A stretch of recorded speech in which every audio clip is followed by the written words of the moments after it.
Ngayong tag-ulan nga guys ay naisipan ko nga pala magtimpla ng kape guys. At bago ang lahat guys, don't forget to subscribe and like and share guys. At ayun nga guys ay malakas ang ulan. Kaya ano dapat ating gawin kapag umuulan? Siyempre magkape guys, di ba guys? Natin ba tayo kape guys? First step, kunin natin ang mahiwagang takuri.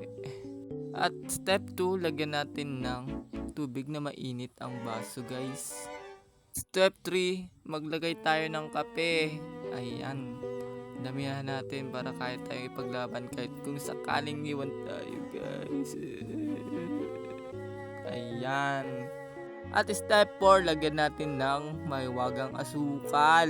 Halangan naman kasi huwag puro matapang, dapat may tamis din para sweet and strong. Iyon sana.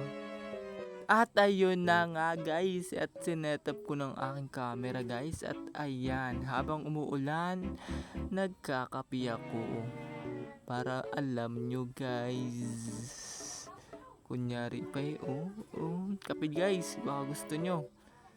Habang tag-ulan, magpainit tayo ng katawan gamit ang ating kapeng mahiwaga guys. Ayun. At nga pala guys, yung mga gusto magpa-shoutout guys, don't forget to subscribe and like and share guys. And yung mga gusto magpa-shoutout guys, comment below guys. At mababasa ko yan guys. Thank you.